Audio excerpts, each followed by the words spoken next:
Mathieu Mori, Secretary General of the Congress of Local and Regional Authorities of the Council of Europe. Bonjour, Monsieur Mori. Bonjour, and thank you for having me. We are meeting here in Chișinău at a time when discussions about public administration reform and Moldova's European path are shaping much of the national agenda. Could you tell us more about your visit, about the purpose of your visit, and about the key messages that you are bringing here to Chișinău? Yes, well, as you know, the Republic of Moldova holds the presidency of the Committee of Ministers of the Council of Europe at the moment, and every time there is such a presidency, we organize one of our bureau meetings of the Congress in the country. So we are primarily here to have our bureau meeting later today, but also we take this opportunity, of course, to have bilateral meetings with authorities. And yesterday we had an event also with local representatives of national associations, the government, and members of the Bureau to understand, as you say, a bit more about the reform that is taking place at the moment, and to try and have an exchange with the national authorities and the local authorities about this reform, because the Congress is the institution within the Council of Europe dedicated to the promotion of local democracy. And the Republic of Moldova, like all other member states of the Council of Europe, has signed and ratified the European Charter on Local Self-Government, which is the treaty on local democracy. So it's our purpose always to promote local democracy everywhere we go. I know you visited Siret yesterday, and you took part in the roundtable Local Voices, Shared Goals, Advancing Local Democracy. What did the local authorities tell you? Well, it was very interesting because it was a debate about the challenges that local authorities face today, which are not dissimilar from challenges that local authorities face in many other European countries. So, of course, the relationship between the local and the national authorities can be challenging at times, and this is something that our monitoring visits actually witness. Here in Moldova, this dialogue is getting better and better. Every time we come and we monitor, we see that this dialogue is getting better. There is always, in all countries really, challenges when it comes to financial means of local authorities, and Moldova is the same, but again, it's getting better. And of course, you mentioned the reform that is currently being discussed. I was about to ask you that. This reform is currently being discussed, and we are, of course, as always, open to assist the government in discussing and implementing this reform and giving legal advice and political advice to the government. We help bridge also, when it's needed, the dialogue between the national associations and the government. And we understand that there is anxiety from some of the local authorities and some of the national associations here about the amalgamation process, and will it or will it not become a mandatory... We'll talk about that. Okay, I stop But here. I just wanted to ask you, do local authorities in Moldova have enough autonomy today, or is decentralization still unfinished? Well, decentralization is unfinished in all member states of the Council of Europe, to be honest. The monitoring of Moldova, the last one, took place in 2025.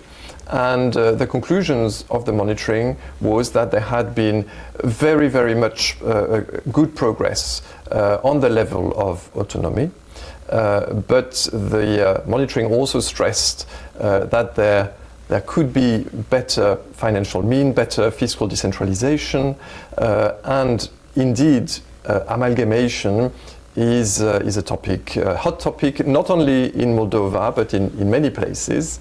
But the treaty on local democracy doesn't say anything against amalgamation. The important thing is that if this happens, it needs to be discussed and widely consulted with national associations. Speaking about amalgamation, as you mentioned it, many mayors and local authorities fear that this process could weaken smaller communities or make them lose their identity. How would you respond to that critics? And in what ways is the Congress helping to build consensus? Well, maybe I'll start with the second part of the question. Building consensus is one of the key role of the Congress. We've been playing a big role in building capacity of the National Association CALM and other associations in the country in order for the National Association to be able to have a meaningful dialogue with national authorities, and of course it's our role also to talk to the national authorities to encourage them to have this dialogue. So we are always here if the dialogue is complicated, which is not necessarily the case today, but sometimes it is, and then we are very happy to help. On amalgamation per se, there is no magic formula. So it's not my place to say if amalgamation should happen or should not happen. It happens in some countries and it works very well, and it doesn't happen in other countries. The important thing again is consultation. I understand that at the moment amalgamation is happening from the free will of the municipalities, which want to test. It's the first step of Exactly, it's a first step. I understand that the government does not rule out the possibility at some point to impose amalgamation if amalgamation is not happening at a certain pace.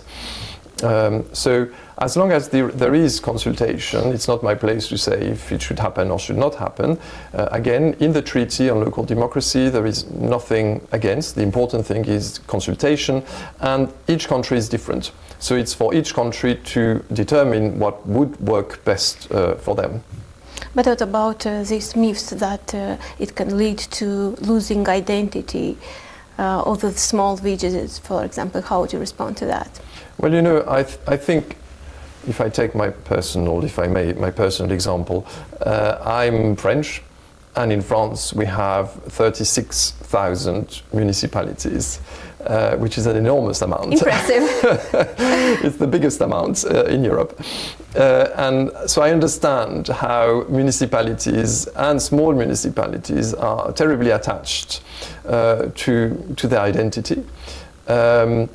France has decided at some point that there were too many small municipalities and designed a framework in which small municipalities could get together in order to have more weight and more means to operate without disappearing. They just get together, amalgamate and get together.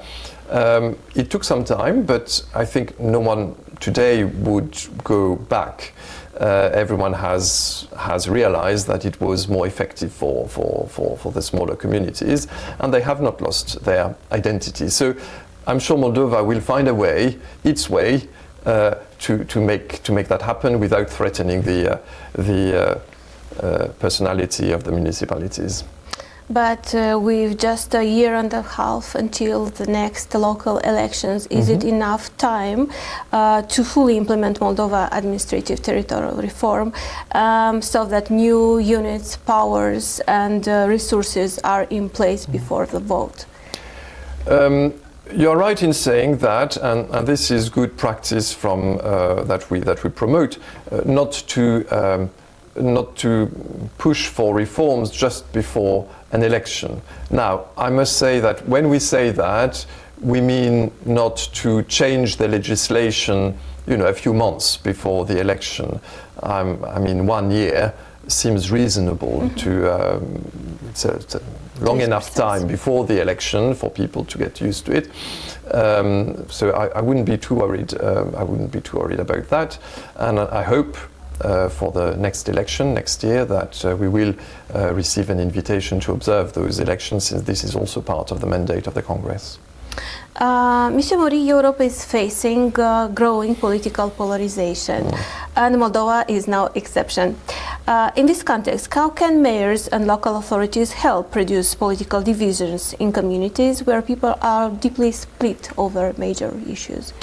Well, I'm glad you raised this, because this is really the core of the reason of why there is a Congress of Local and Regional Authorities within the Council of Europe.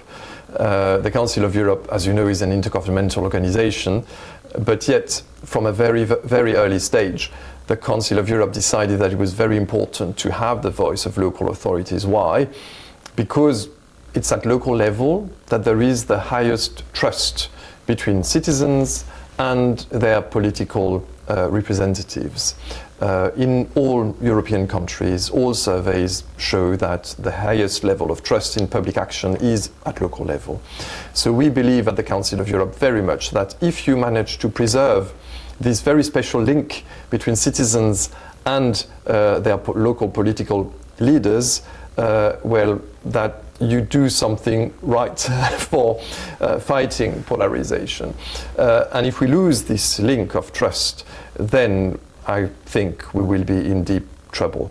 It's also the level where citizens have their first experience of democracy and sometimes make their own first step in political engagement by running for local elections. So it's a level of governance and a level of trust that we really need to preserve.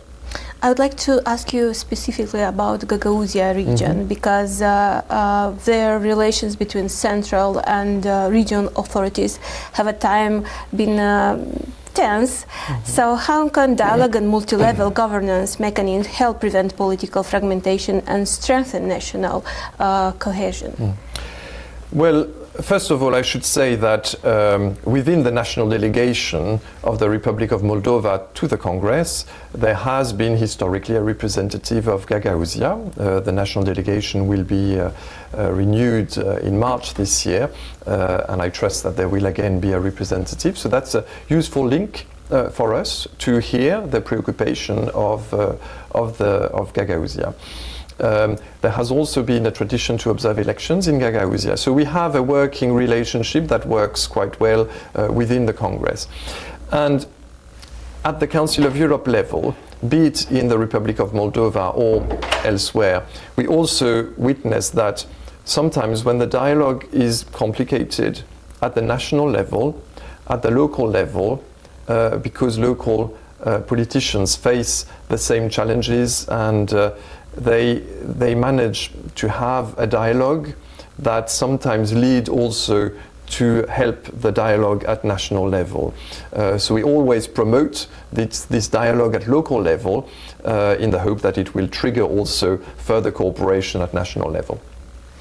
I'd like to discuss the EU integration also, the process in more detail. So is Moldova moving fast enough in strengthening local democracy, or is Europe expecting more? Well, I think Moldova is on the right path to join the European Union. You are one of the champions when it comes to that. As a Congress, we are a key partner of the European Union when it comes to the evaluation of the state of local democracy. Since we have the international standard on local democracy, we are in very close contact with the European Commission, and they consult us for their regular country reports on the state of local democracy. The last report, as I said, was rather positive and at least showing signs that the country is going in the right direction. So on the level of local democracy... What are these signs? Sorry? What are these signs? These if you can signs? Exemplify. Better dialogue between the national government and the local authorities. That's a very important aspect. Also the fact that the National Association has grown in its capacity to have this dialogue.